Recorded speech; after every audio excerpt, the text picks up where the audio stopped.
Mungkin langsung saja kita panggil narasumber kita, yaitu Pak Setya Hendro Wardoyo. Ganti nama selamat Setya Hendro Wardana, yaitu PLT Kepala Dinas Lingkungan Hidup Kabupaten Siak. Kepada Pak Hendro, waktu dan tempat kami persilakan. Dan sekaligus dalam acara kali ini kita akan dimoderatori oleh Pak Agung dari Yayasan Winiko Indonesia Lestari. Selamat malam teman-teman semua. Tentu saja pasti adalah pecinta lingkungan, terutama untuk wilayah di Kabupaten Siak. Mungkin karena saya barusan ditunjuk jadi moderator, baru siang tadi ya, Sarah ya. Saya dikasih tahu untuk jadi moderator. Pak Agung minta bantuan jadi moderator. Oke, saya akan jadi moderator. Ini kedua kali saya mengikuti acara Ngopi Pintar. Sebelum dilanjutkan, saya mungkin perlu memperkenalkan diri dulu sebentar.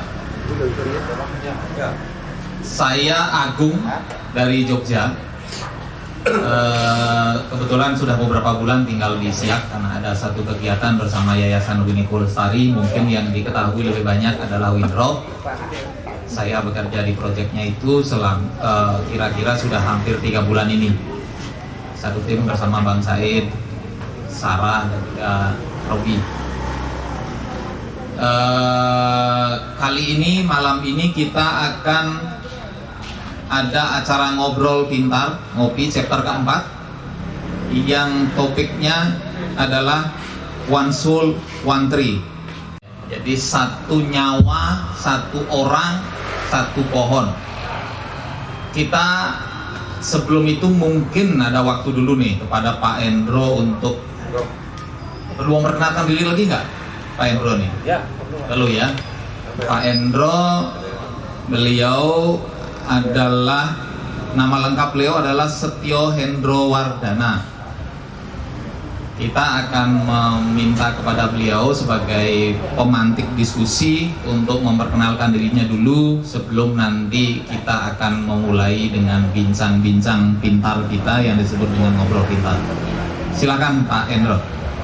Terima kasih. Assalamualaikum warahmatullahi wabarakatuh. Selamat malam dan salam sejahtera untuk kita semuanya. Yang pertama, kami ucapkan terima kasih sekali lagi karena saya sudah diundang di sini bertemu dengan kawan-kawan. Kita acaranya ngopi pintar. Nah, tadi sama Pak Agung sudah disampaikan bahwa One Soul, One Tree itu adalah, kalau kami mengartikan, satu jiwa, satu pohon. Istilah ini mungkin viral. Kebetulan Pak Bupati kita sudah mendeklar atau mendeklarasikan bahwa Siak adalah Kabupaten Hijau atau Green City. Jadi istilah kami mungkin sangat populis, yang sebelumnya juga sudah ada tetapi menjadi viral karena salah satu strategi untuk mensupport atau mendukung Siak menjadi Kabupaten Hijau adalah One Soul, One Tree. Dan ini sudah kami sampaikan ketika kami juga sosialisasi di salah satu tupoksi Dinas Lingkungan Hidup Kabupaten Siak. Itu adalah salah satunya Sekolah Adiwiyata. Jadi pada Sekolah Adiwiyata ada tingkat SD, SMP, dan SLTA. Kami selalu mensosialisasikan untuk mendukung dan mewujudkan Kabupaten Siak menjadi Kabupaten Hijau. Dan baru satu-satunya kabupaten kota di Provinsi Riau yang berani mendeklar atau mendeklarasikan Siak menjadi Kabupaten Hijau. Alhamdulillah. Jadi ketika dulu dideklarasikan Siak menjadi Kabupaten Hijau, sekarang diteruskan oleh Pak Gubernur Riau, mungkin Riau menjadi Riau Hijau. Nah, kami selalu mensupport Siak menjadi Kabupaten Hijau, salah satunya dengan strategi One Soul One Tree yang kami sampaikan di Sekolah Adiwiyata. Apa makna yang terkait dengan istilah One Soul One Tree ini? Jadi kami sampaikan kepada beberapa sekolah tingkat SD, SMP maupun SLTA bahwa tugas dari sekolah salah satunya adalah mensosialisasikan kepada para siswanya supaya One Soul One Tree, jadi satu jiwa satu pohon. Jadi kewajiban dan tugas dari para siswa itu diharapkan untuk bisa membantu mensupport Siak menjadi Kabupaten Hijau adalah menanam pohon, baik itu di sekolah maupun di rumahnya. Jadi hidup matinya tanaman pohon atau bibit ini yang bertanggung jawab, responsibility sepenuhnya adalah siswa itu sendiri. Mereka harus tiap hari menyiram pohon itu. Mungkin kalau kering ya harus diberikan istilahnya pupuk dan lain sebagainya. Ketika nanti pohon itu sudah tumbuh, diharapkan dapat menyumbang yang dideklarasikan Pak Bupati, mewujudkan Siak menjadi Kabupaten Hijau. Selain itu juga ketika sudah nanti lulus dari sekolah-sekolah mereka yang saat ini, mungkin 10 tahun ke depan, mungkin 15 tahun ke depan, mereka punya kenangan baik itu di sekolah maupun di rumah bahwa pohon ini adalah tanaman saya. Nah, ketika nanti sudah alumni dari sekolah itu main ke sekolah itu, inilah dulu yang pohon yang kami tanam. Mungkin sementara itu nanti bisa dilanjutkan kembali. Terima kasih. Terima kasih Pak Endro, penjelasan awal yang cukup bisa memberikan pemahaman kepada kita semuanya apa yang menjadi keinginan atau tujuan yang akan dicapai oleh Pemda Siak, bahwa kita ingin menjadikan Siak memang betul-betul sebagai Kabupaten Hijau. Tadi disebutkan sebagai Green City gitu ya, kira-kira Pak, Green City atau Green District. Salah satu sarana atau program yang dimiliki adalah One Soul One Tree. Saya dibisiki oleh Sarah tadi siang juga bahwa selain kita berbicara mengenai One Soul One Tree, kita juga akan berbicara sedikit tentang sampah, pengelolaan sampah di Kota Siak. Nanti akan kita coba elaborasi lagi seperti apa pengelolaan sampah yang ada di Kota Siak. Kita bisa mulai dari sebelah kiri saya saja, nanti langsung saja berlanjut ke sana. Jadi kita sekarang menyuarakan Kabupaten Hijau. Kita menanam, oke, masyarakatnya kita ajak bersama-sama, kita setuju Pak, kita sepakat. Tetapi yang ini yang lebih besar ini macam mana Pak? Nah, itu pertanyaan yang dari saya. Itu cukup banyak. Terus yang terkait undang-undang ini, perubahan fisik itu Pak. Perubahan fisik ini banyak kita lihat Pak di area-area perkebunan seperti akasia itu, anak-anak sungai itu udah hilang Pak. Tak ada lagi sungainya, sudah berubah wujud fungsi sungai itu sudah tidak ada lagi. Banyaknya pabrik kelapa sawit, terus maraknya perkebunan sawit yang tidak terkontrol, itu ada konsekuensinya Pak. Tandis ini kemana anak-anak sungainya turunnya Pak? Itu ke Sungai Mandau semuanya Pak. Jadi akibat dari itu ada konsekuensi yang kita tanggung. Ada satu spesies, satu ikan endemik, itu ikan kayangan, ikan apa itu nggak ada lagi Pak, susah. Jadi itu yang sebetulnya yang menjadi. Jadi terkait itu, bagaimana ya dalam hal ini Dinas Lingkungan Hidup melihat ini? Kita memang masing-masing punya lahan perkarangan, tapi mungkin tidak seberapa. Sementara lahan-lahan kita yang ada di Kabupaten Siak ini udah penuh ditanami dengan sawit. Sementara sawit juga menjadi sumber ekonomi masyarakat yang sangat bisa dihandalkan. Di Kecamatan Siak ini, tepatnya sebelah ujung sana, ada kampung yang namanya Kampung Buantan Besar. Di situ masih ada lahan, menurut saya yang lahannya masih kosong, memang bukan milik masyarakat tapi milik pemerintah. Apakah lahan itu bisa dipergunakan untuk menanam bibit-bibit seperti yang Bapak katakan tadi? Karena saya lihat lahan di sana memang punya pemerintah, tapi bukan, maaf ya, bukan pemerintah ini. Katanya kalau salah mohon maaf. itu pemerintah pusat. Sekarang udah dimanfaatkan masyarakat ataupun pemerintah juga untuk bangun-bangun pemerintah seperti sekolah, seperti ada juga masyarakat yang memakai, bahkan ada juga yang mau menanam dengan sawit, Pak.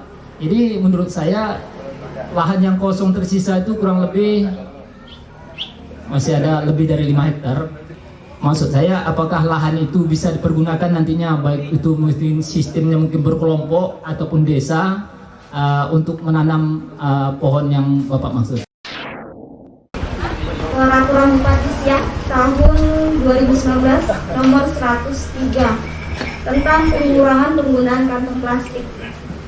Dalam perbuk ini saya lihat bahwa ada beberapa tempat seperti departemen store, minimarket, tempat wisata, penginapan, termasuk pasar tradisional, taman kota itu tidak boleh menggunakan kantong plastik. Untuk tanpa kantong plastik itu ada kantong pemerintahan, BUMN, masjid, objek wisata, sekolah, taman kota, pasar tradisional. Sedangkan selain itu pusat perbelanjaan ini menggunakan kantong plastik ramah lingkungan gitu ya. Dan saya lihat tidak ada peraturan, tidak ada sanksi di dalam sini. Jadi kalau misalnya tidak ada sanksi, seperti apa peraturan ini gitu, otomatis banyak dari masyarakat tidak mengindahkan peraturan yang ada. Ya, kita setiap peraturan setidaknya harus ada sanksinya. Ini terkait masalah kewenangan, kompetensi. Jadi kewenangan atau kompetensi itu mungkin ada yang sifatnya relatif, ada yang sifatnya absolut. Nah, ini tidak boleh dilanggar. Kalau sudah menjadi kewenangan, misalkan itu Dinas Kehutanan Provinsi, kami coba masuk memaksakan, akhirnya juga nanti menyalahi aturan seperti itu. Jadi kalau kita di pengadilan aja kita menyampaikan kalau situ bukan masalah kewenangan atau kompetensinya, nanti sama pengadilan dijawab batal demi hukum seperti itu. Jadi inilah kami coba membuat salah satunya terobosan dengan Perda Siak Hijau itu untuk supaya bisa masuk yang seperti itu, kami juga bisa masuk dengan payung hukum Perda ini diharapkan ke depan. Karena secara aturannya, tata urutan perundang-undangan, undang-undang yang ada di bawahnya, aturan yang ada di bawahnya tidak boleh bertentangan dengan aturan yang ada di atasnya. Nah, kalau kewenangan kami dipaksakan, berarti kami juga ilegal seperti itu. Nah, seperti itu. Jadi masalah kewenangan ini nanti kalau uji materinya mungkin di pengadilan. Kalau seperti itu, mungkin masyarakat awam menilai ya ini DLH ini mungkin OPD sapu jagat yang semuanya bisa. Kami memang DLH ini berhadapan langsung dengan masyarakat. Tetapi dengan adanya aturan-aturan baik oleh pemerintah pusat, kemudian provinsi, kabupaten, kita punya kewenangan masing-masing. Batasan-batasan itu selalu ada. Nah, itulah tadi saya juga menjawab masalah kehutanan ini, mungkin dari jawaban saya ini bisa disimpulkan. Nah, terkait lahan tadi mungkin kami mengharapkan ke depan sebenarnya tujuan sasaran One Soul, One Tree, One Village, One Product itu ditawarkan kepada masyarakat yang mau mensupport terkait masalah lingkungan untuk menanam, kalau di sekolah, lahan di sekolah, lahan di rumah. Nah, mungkin lahan-lahan mungkin di fasilitas publik seperti itu. Ya kalau itu tanah kebun apa-apa ya nanti silahkan dibicarakan oleh pemerintah desa. Sepertinya sekarang kok melempem.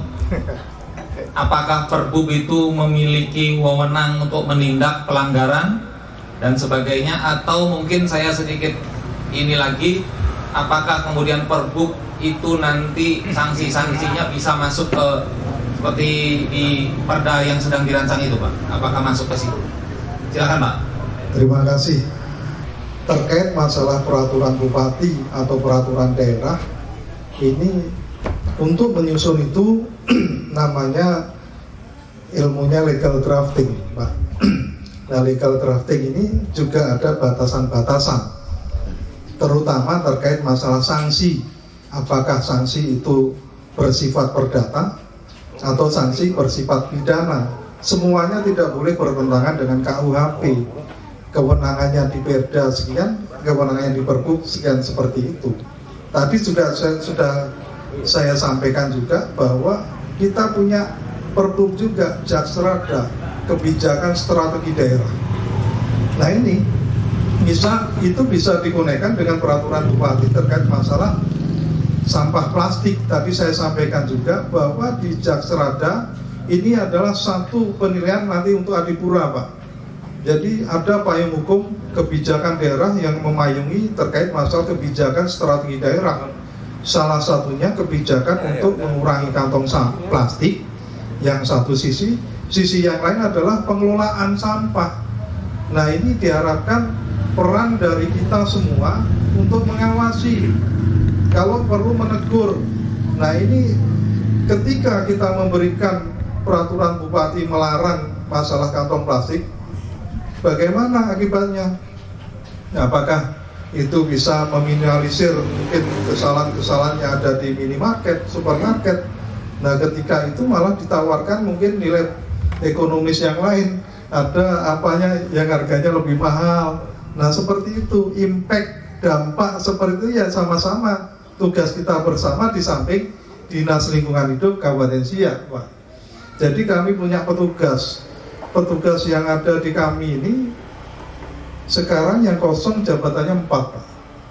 Nah yang kosong jabatannya 4, kondisi kita corona ini ya semakin refocusing, semakin dikurangi anggaran, ya inilah melalui forum-forum seperti inilah diharapkan sosialisasi itu, pengawasan masyarakat untuk mengawasi, harusnya ditegur seperti itu.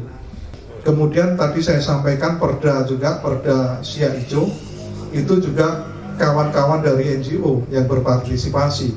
Jadi APBD kita semakin turun, tapi kita tidak patah semangat untuk mencoba kolaborasi dengan pihak-pihak NGO atau stakeholder yang lain untuk bisa membantu.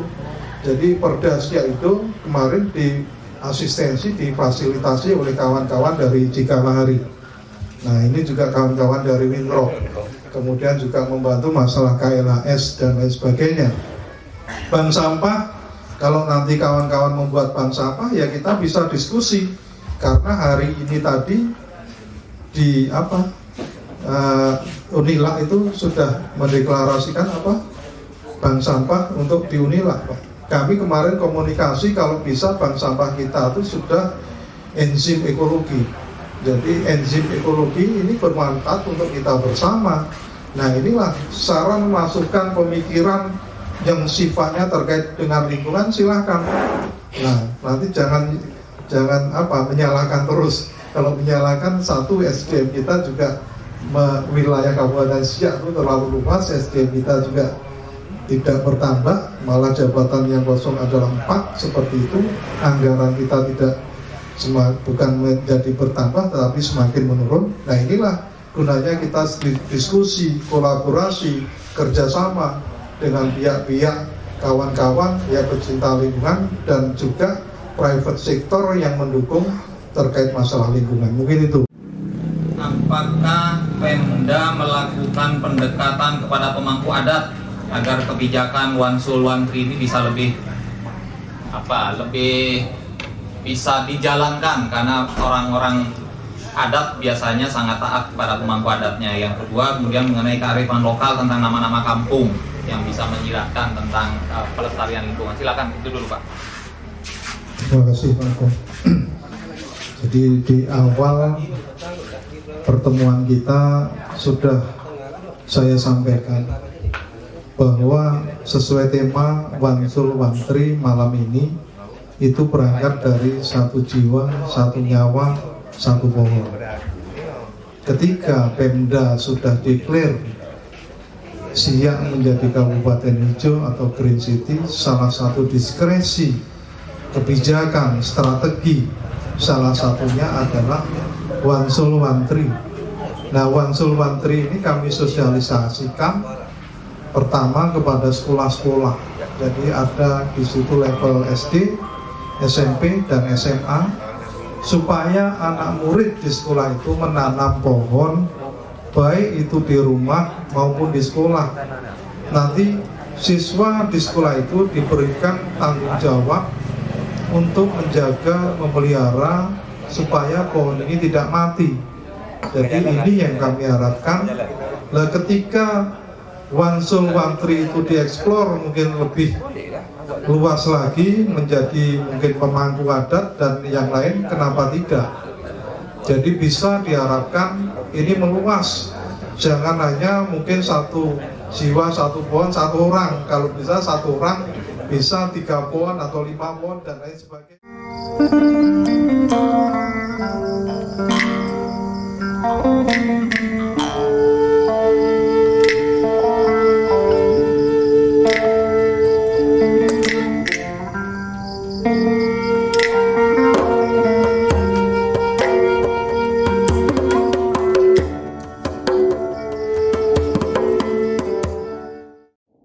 Beberapa hal yang bisa kita simpulkan sedikit pada malam hari ini bahwa terkait dengan tema kita pada malam hari ini tentang One Soul One Tree, artinya satu jiwa satu pohon.